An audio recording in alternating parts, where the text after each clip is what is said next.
Tempo. Você tem bastante tempo ou você sente escassez deste que é um dos nossos maiores ativos? Quando você ouve, na verdade a gente não ouve mais, né? Mas você sabe que o relógio fazia antigamente tic-tac, né? Hoje as pessoas não sabem, as crianças não sabem que existia um tempo em que o relógio fazia tic-tac, tic-tac. E às vezes é aquele som que nos dá sentimentos meio que ambíguos e misturados. Quando nós queremos que algo aconteça, o tic-tac nos angustia porque parece que aquela cadência nos prende. Nós não conseguimos mais rápido do que nós gostaríamos que fosse. Mas quando nós queremos postergar algo, aquele tic-tac, tic-tac, na mesma frequência, na mesma cadência, parece que passa tão rápido.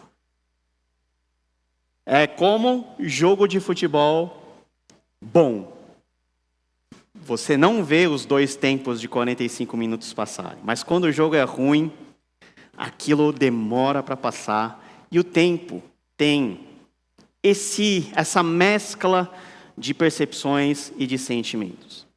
O tempo é algo que foi objeto de estudo e de reflexão de todas as grandes culturas e de todas as grandes filosofias no mundo. Não é de se estranhar de que na própria palavra de Deus, por meio da sabedoria hebraica, nós tenhamos reflexões muito consistentes, muito pé no chão de tempo. Algo que com certeza é importante para mim e importante para você. E na medida em que nós pensamos sobre o tempo, é impossível nós não pensarmos sobre quem nós somos, sobre as contingências que de alguma maneira nos limitam e também de um Deus que está acima de todo o tempo. Um Deus que se move na eternidade e que nos convida também a olharmos nessa perspectiva.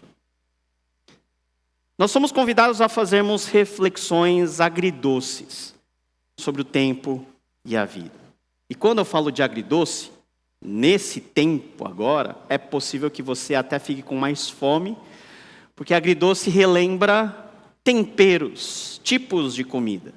E para que eu pudesse ter uma definição mais clara do que é o agridoce, eu perguntei para o nosso amigo, o ChatGPT, sempre me ajudando em momentos de dúvida, sobre o que é. Qual o significado da palavra agridoce? A palavra agridoce refere-se a um sabor que combina doçura, acidez ou amargor. Nós estamos muito acostumados com o agridoce, que é a combinação do doce e o azedo. Mas o agridoce também engloba algo que é amargo. Essa combinação de sabores é que torna a nossa experiência de comer algo tão diferente do que simplesmente comer algo salgado. Não, atrás do salgado vem um gosto doce. E com um gosto doce nós temos um que puxa para um azedo. Aí você começa a viajar na maionese. O aroma frutado, tem um gosto de carvalho. Você nem sabe qual que é o gosto de carvalho, mas só porque alguém falou, você está falando. É um gosto amadeirado, esfumaçado. Eu consigo sentir nozes.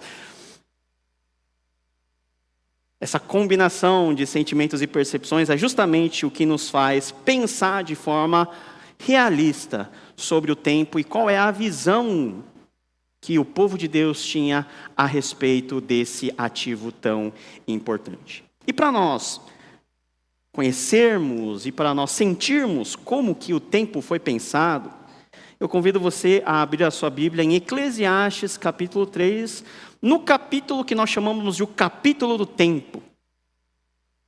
E vamos ler juntos e refletirmos essa palavra. E o meu convite, como sempre, é que você possa voltar a esse texto durante a sua semana e ler esse texto, que é um texto tão rico, um texto tão profundo, e com certeza vai fazer com que você tenha uma percepção cada vez mais acurada daquilo que nós temos como bem mais valioso. Eclesiastes, capítulo 3, versículo 1 a 22, eu vou ler o capítulo inteiro, que diz o seguinte: para tudo há uma ocasião certa, há um tempo certo para cada propósito debaixo do céu.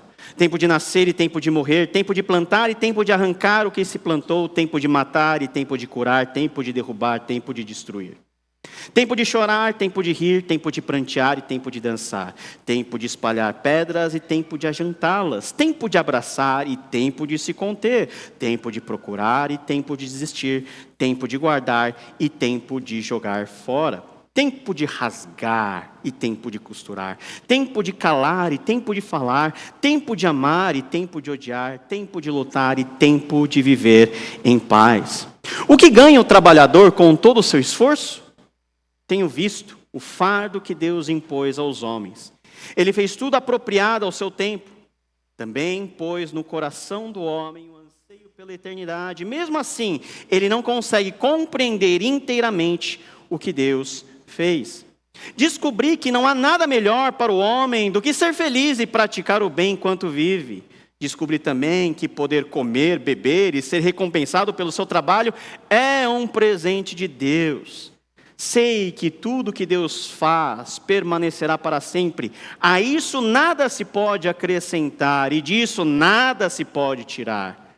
Deus assim faz para que os homens o temam. Aquilo que é, já foi. E o que será, já foi anteriormente. Deus investigará o passado. Descobri também que debaixo do sol, no lugar da justiça havia impiedade. No lugar da retidão, ainda mais impiedade. Fiquei pensando, o justo e o ímpio, Deus julgará ambos, pois há um tempo para todo propósito, um tempo para tudo o que acontece. Também pensei, Deus prova os homens para que vejam que são como os animais. O destino do homem é o mesmo do animal, o mesmo destino os aguarda. Assim como morre um, também o outro morre. Todos têm o mesmo fôlego de vida. O homem não tem vantagem alguma sobre o animal. Nada faz sentido. Todos vão para o mesmo lugar. Vieram todos do pó e ao pó todos retornarão. Quem pode dizer se o fôlego do homem sobe às alturas e se o fôlego do animal desce para a terra? Por isso concluí que não há nada melhor para o homem do que desfrutar do seu trabalho, porque esta é a sua recompensa. Pois quem poderá fazê-lo ver o que acontecerá depois de morto? Senhor, nós te agradecemos pela tua palavra. O Senhor que é o Senhor do tempo. O Senhor que é aquele que colocou e plantou a eternidade em nossos corações. O Senhor é aquele que nos dá essa perspectiva ampla e variada, às vezes ambígua sobre o tempo, nos ensina, Senhor, a viver os nossos dias, o nosso cotidiano, sempre com o olhar voltado para o ilimitado, para o eterno, que só podemos encontrar em Ti. Nós pedimos que o Senhor nos ajude também a remir o tempo nesses dias que são maus e a fazer valer os dias que o Senhor nos permite viver. É o que nós te pedimos e pedimos tudo isso em nome de Jesus. Amém. O livro de Eclesiastes é um livro meio que diferente na palavra de Deus. É muito possível que quando você for ler Eclesiastes, procurando aquela palavra de ânimo que possa trazer vigor aos seus ossos, você saia um pouquinho mais deprimido. Porque Eclesiastes joga na cara algumas coisas que são difíceis de, até mesmo nós como filhos de Deus, digerirmos. O livro de Eclesiastes é um manifesto contra aquilo que eu gosto de chamar de coachismo, que é a teologia coaching. Tudo vai dar certo. Eclesiastes fala, não vai dar. Você vai viver bem. Eclesiastes fala, talvez não. As pessoas falam, você vai ter saúde, você vai ser rico. Eclesiastes diz, você vai morrer. Você vai construir o seu nome sobre a terra. E Eclesiastes diz, você é pó e ao pó voltará. Você diz, eu quero fazer tudo valer a pena. E o Eclesiastes diz o quê? Vaidade de vaidade, inutilidade de inutilidade. Tudo é inútil. É dentro dessa perspectiva realista que nós somos convidados a enxergar a questão do tempo por esse que é o filho do rei Davi, que escreve a partir de Jerusalém. A tradição diz que nós temos Eclesiastes aí escrito pelo rei Salomão. O certo é que quem escreve Eclesiastes é aquele que nós chamamos de o pregador, aquele que ensina. E esse que é o pregador, ele nos dá alguns insights maduros sobre a questão do tempo, e é sobre isso que nós vamos refletir a partir de agora. Em primeiro lugar, nós temos uma perspectiva de que existe um tempo certo para todas as coisas. Veja só, para tudo há uma ocasião certa, há um tempo certo para cada propósito debaixo do céu. Você já pensou na perspectiva de quem o pregador está falando isso? Não é na perspectiva do ser humano, é na perspectiva de Deus. Esse Deus que já estabelece todas as coisas. Esse Deus para quem não há novidade, que nós não conseguimos surpreender de forma que ele nunca viu aquilo que você está fazendo, ou que tudo, ou alguma coisa na sua vida seja alguma novidade. Tudo tem o seu tempo determinado. Tudo tem a sua ocasião certa.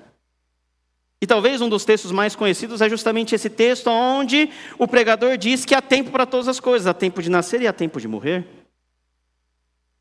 E o que mais nos choca é que o Eclesiastes diz que existe um tempo para amar e existe tempo para odiar. Como se você nunca tivesse odiado alguém. Existem momentos variados e existe essa situação pendular, que o tempo e a oportunidade da vida nos faz viver. Um dia você está bem, outro dia você está mal. E para todos esses momentos, existe uma definição de Deus. E existe um Deus soberano sobre a sua vida, inclusive quando o pêndulo pende para um lugar que você não quer estar, ou numa situação que você não quer vivenciar. Não são apenas momentos de alegria, mas momentos também de tristeza, porque a vida é assim, de um lado e de outro, para cima e para baixo.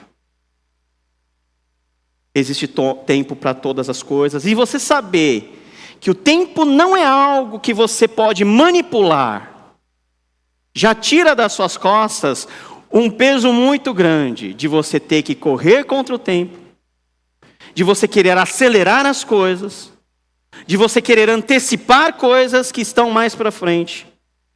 Te dá um certo tipo de alento, uma leveza de saber que aquilo que não dá para ser controlado pelo ser humano é justamente o fator tempo.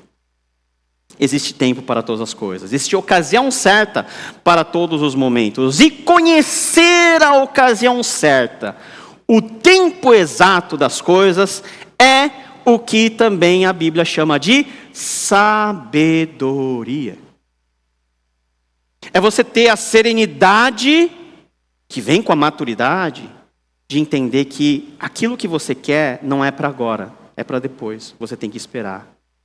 Ou quando as coisas vêm muito rápido, você cria dentro de você habilidades para você tentar, de alguma maneira, superar. E você viver aquele momento que veio muito rápido para você.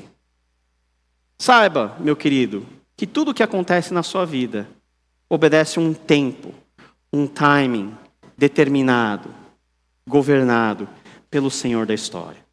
Ainda que você sinta que algumas coisas estão indo muito devagar ou muito rápido,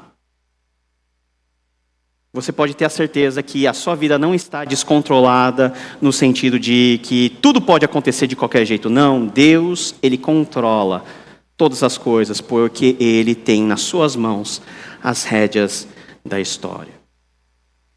Jesus compreendia isso muito bem. A questão do tempo era muito importante para Jesus. Jesus, quando foi multiplicar não, né? Ainda que seria bom também, transformar água em vinho, diante da pressão da sua mãe, mamãe vindo, sabe? Quando mamãe vem é uma pressão a mais. Oh, vamos fazer alguma coisa, faltou vinho na festa. O que Jesus diz com toda a calma do mundo? A minha hora ainda não chegou. Minha hora não chegou. Jesus convivia muito bem com a questão da hora não chegar, de não ser o momento dele ainda. E você convive bem quando alguém te diz, calma, espera, segura, menos.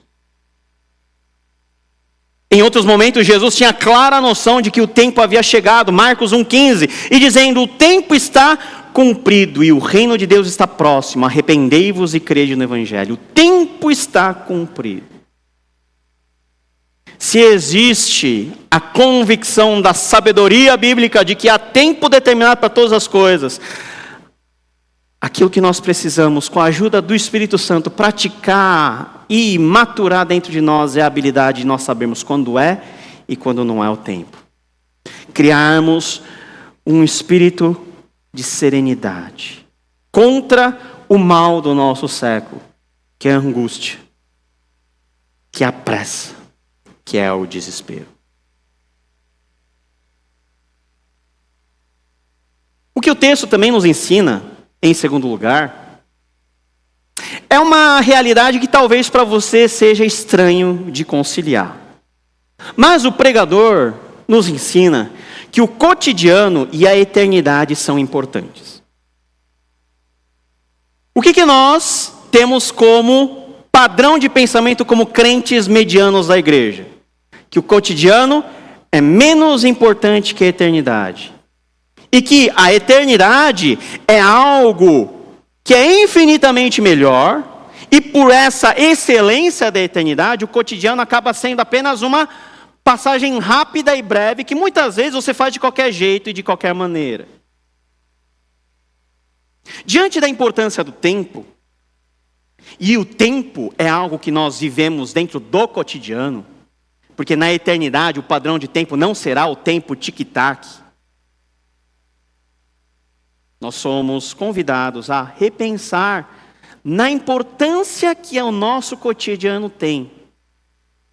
Das escolhas que, refletidos pela eternidade, nós fazemos dentro do âmbito físico, temporal, cronológico, mundano e secular. Veja o que diz o versículo 9, o que ganha o trabalhador com todo o seu esforço. Está falando da nossa situação aqui. Gente, é muito depressivo você pensar nisso nos dias de hoje. O que eu ganho trabalhando? O que sobra eu trabalhando? Você ganha o seu salário, o salário é que nem uma bola de ping-pong, ele pinga na sua conta, para fora. Porque você paga boleto, faz um monte de coisa. E o ruim é quando começa a faltar. Você fica no vermelho. Aí você tem que fazer o curso do Crown. O trabalho do trabalhador, o esforço do trabalhador, ainda que em comparação com a eternidade seja algo irrisório, para nós que vivemos nesse momento é importante e está no foco da atenção de Deus. Versículo 10, tenho visto o fardo que Deus impôs aos homens.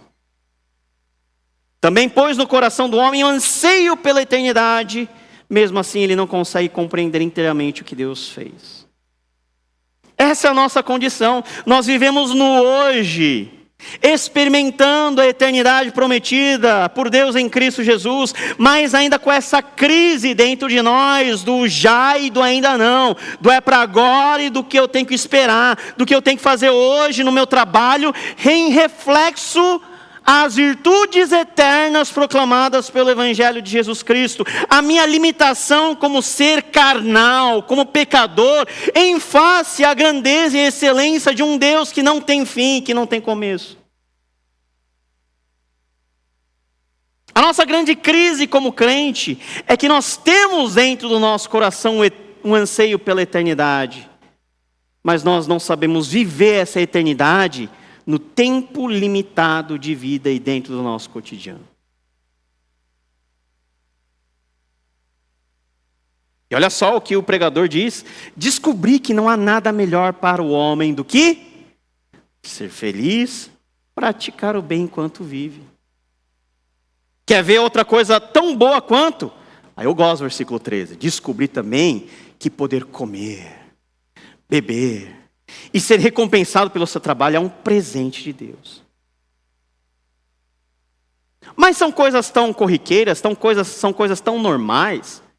O ato de você comer, beber, o ato de você viver, de você trabalhar, são coisas que muitas vezes nós consideramos como algo tão sem importância, ou às vezes tão penoso, que nós não entendemos que Deus deu essas coisas para que nessas coisas nós pudéssemos, por um lado, aproveitar,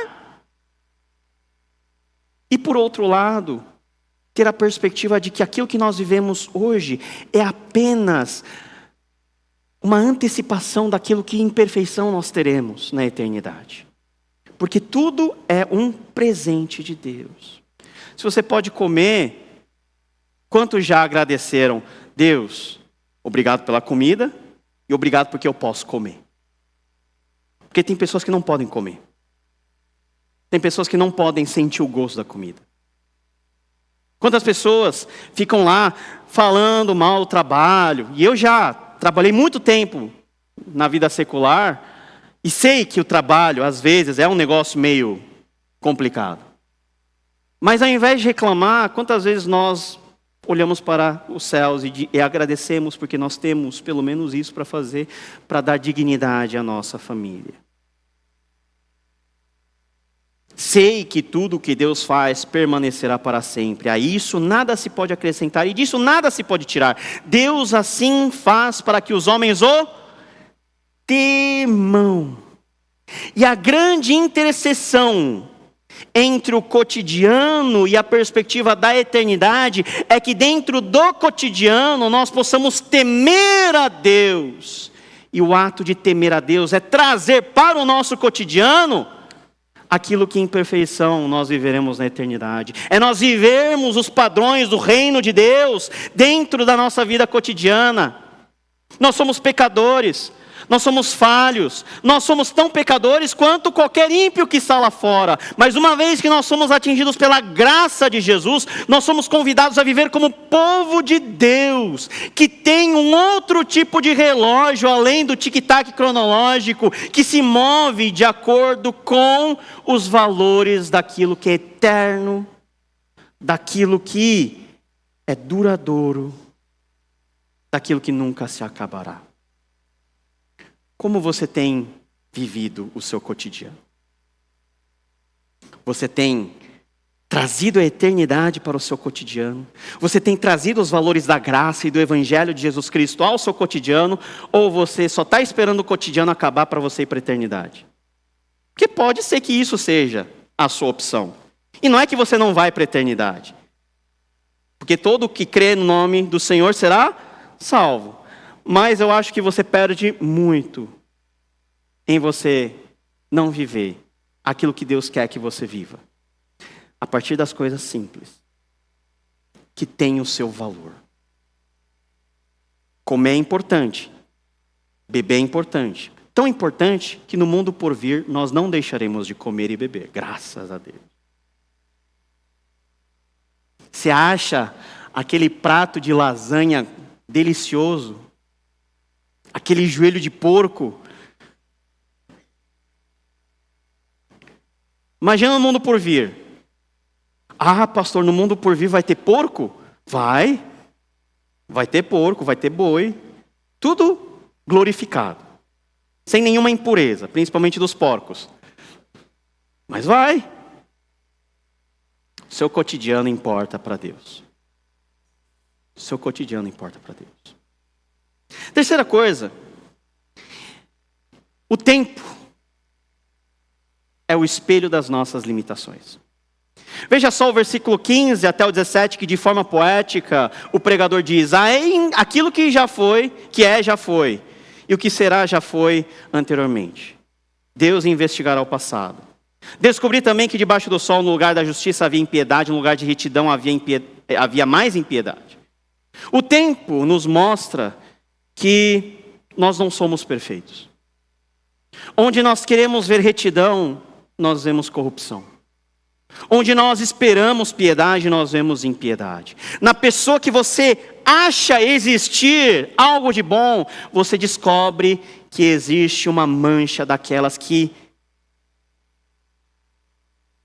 são muito difíceis de apagar. Você vê no outro e você vê em si mesmo que você não é aquilo que você queria ser, ou imagina ser, ou projeta ser. Que você não é tudo aquilo. Fiquei pensando, o justo e ímpio, Deus julgará ambos, pois há um tempo para todo propósito, um tempo para tudo o que acontece. O tempo mostra que nós somos seres falhos, limitados a essa contingência. Nós vivemos uma vida meio que triste, porque nós não sabemos ao certo o que vai acontecer amanhã, e nós não conseguimos arrumar as besteiras que fizemos ontem. Mas a perspectiva que a Bíblia dá a respeito dessa limitação é que essa limitação um dia será superada. Porque o texto é claro quando diz que Deus julgará justos e ímpios, pois há um tempo para todo propósito. Tudo parece estar desorganizado, e o tempo que nós temos hoje faz com que nós tenhamos cada vez mais nitidez de que nós vivemos num mundo imperfeito. Mas existe um tempo determinado no propósito de Deus, onde Ele colocará todas as coisas no seu devido lugar. Sabe aquele quarto desarrumado do seu filho? Que experiência agridoce. Você entra lá, parece que passou um furacão. O dia de Pentecostes aconteceu lá. Você não ouviu o som, você não sentiu o vento, mas está tudo revirado. E você sente aquele amor, aquela paixão pelo seu filho. E você vai lá, como bom pai, como bom mãe, arruma tudo. Arruma tudo. E depois que o quarto está todo arrumado, você vê aquilo, né? E é que nem Gênesis. Viu papai que era bom. Para o seu filho entrar lá de novo, no primeiro minuto já desfazer tudo o que você fez. A nossa vida é um quarto desarrumado e o tempo nos mostra isto. Mas um dia, o Senhor do tempo, que é o nosso Pai, Ele colocará todas as coisas no seu devido lugar. Colocará todos os pingos nos devidos is. E um dia nós não teremos mais sequer a preocupação de viver um mundo em que a possibilidade da bagunça estará presente, porque no mundo da eternidade, no mundo por vir, na nova criação, nem a possibilidade do pecado existirá.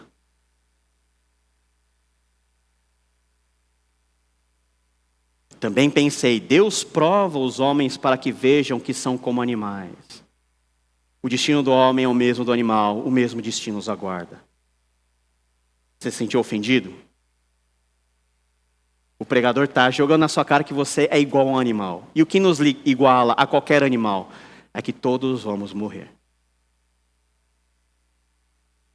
Em face à injustiça que nós vivemos, em face ao próprio temor da morte que nós enfrentamos dentro de nós, o tempo é algo que espelha tudo isso.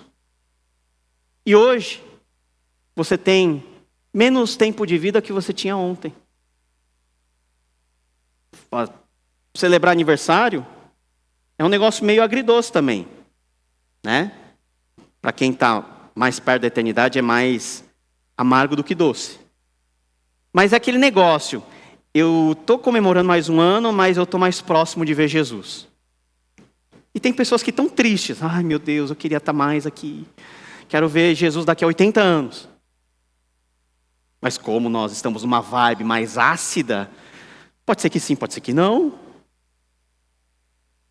A morte. Assim como morre um, também morre o outro. Todos têm o mesmo fôlego de vida. O homem não tem vantagem alguma sobre o animal. Nada faz sentido. Gente, essa frase é a frase que governa todo Eclesiastes. Nada faz sentido.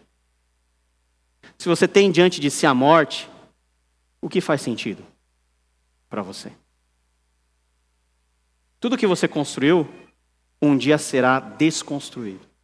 O nome que você tem um dia será esquecido. As memórias que as pessoas têm de você com o tempo vão desaparecer. O que ficou? Nada. Por isso que a Bíblia diz que nossa vida é como se fosse um sopro. Mas diante desse grande tapa que o tempo nos dá, nós temos a perspectiva de que em Deus, em Jesus Cristo, a maior limitação que o tempo nos impõe, que é a nossa própria morte, terá uma solução definitiva. Porque em Cristo, todo aquele que crê, ainda que morra, viverá. E se viver, nunca mais morrerá. O que Deus quer fazer em nós e por meio de nós? A grande conclusão que o pregador nos dá é o que nós temos no versículo 22. Por isso concluí que não há nada melhor para o homem do que desfrutar do seu trabalho, porque essa é a sua recompensa.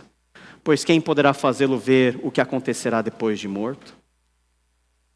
Numa simples leitura, parece uma declaração meio que profana. Vive a sua vida. Carpe diem. Aproveite o dia. Mas nós não podemos esquecer que essa frase, aproveite o dia, vem dentro de uma frase um pouquinho mais ampla e que reflete exatamente a perspectiva que o texto nos convida a viver. Ora, labora et carpe diem. Ora, trabalha e aproveite seu dia. Como nós podemos desfrutar o nosso cotidiano? Como nós podemos viver esse tempo que, na maioria dos casos, está contra nós? É de nós pensarmos que nós servimos um Deus que não está limitado ao tempo, que tem um propósito para além das limitações cronológicas, que nos fez com um anseio maior que o tempo, que nos faz viver uma realidade que nem olhos viram, nem ouvidos ouviram, nem um olho viu. Aquilo que nós vemos de maravilhoso acontecer dentro da nossa comunidade. Que bênção, gente. Se você está conosco desde o começo, nós estamos num ritmo bem acelerado, porque nós estamos organizando a igreja pelo menos 2 anos antes do que era previsto. Uau, que legal. É tão bom, mas você já imaginou que na eternidade vai ser infinitamente melhor do que a metropolitana? Que na eternidade vai ter um pãozinho com requeijão infinitamente melhor do que o pãozinho maravilhoso que a gente come antes do culto? Que os grupos de conexão, lá na eternidade, e na eternidade não vai ter nem limite de orçamento. Gente, é com esse olhar no que não tem fim que nós vivemos. No mundo de hoje, na nossa situação, que tem limite para todas as coisas. É abraçado pelo ancião de dias que nós vivemos na correria do nosso cotidiano. E é muito importante nós vivermos de maneira a desfrutar essa vida. E aí, o Novo Testamento nos dá uma visão mais completa. Que em primeiro lugar nós precisamos experimentar a vida eterna hoje. Jesus disse na sua oração sacerdotal: esta é a vida eterna, que te conheça, um único Deus verdadeiro, e a Jesus Cristo a quem enviaste. Se você hoje conhece a Jesus Cristo como seu Senhor e Salvador, você já vive a eternidade. Porque para aqueles que creem não existe morte, não existe limitação. Para aqueles que creem num Deus que não há impossível, para quem não há impossíveis. Mas esse conhecimento do eterno nos faz também viver uma vida sábia no dia a dia. O apóstolo Paulo nos ensinou: tenham cuidado com a maneira como vocês vivem, que não sejam como insensatos, ou seja, aqueles que desperdiçam tempo com coisa boba, que perde tempo com coisa que não vale a pena. Existe tanta gente para amar, por que você vai brigar com uma pessoa e vai deixar isso machucar o seu coração? Existe tanto bem para você fazer, por que você vai fazer o mal? mas como sábios, aproveitando ao máximo cada oportunidade. Por quê? Porque você tem no seu coração já implantado a eternidade. Você sabe o valor da oportunidade, porque a oportunidade é a miniatura da eternidade para nós. E tudo isso dentro de um mundo mau, em meio a dias maus, onde nós somos chamados a sermos luz que brilha, sal que salga. Que cada um de nós possamos ser esse agente da eternidade, a viver no cotidiano e a proclamar a todos que existe um Deus que tem controle inclusive sobre o tempo. Senhor nosso Deus, nós te agradecemos por hoje, pela tua palavra. Obrigado pelo cotidiano, pela limitação do tempo que nos ensina quem nós somos e também que nos faz vislumbrar o Deus que não tem fim.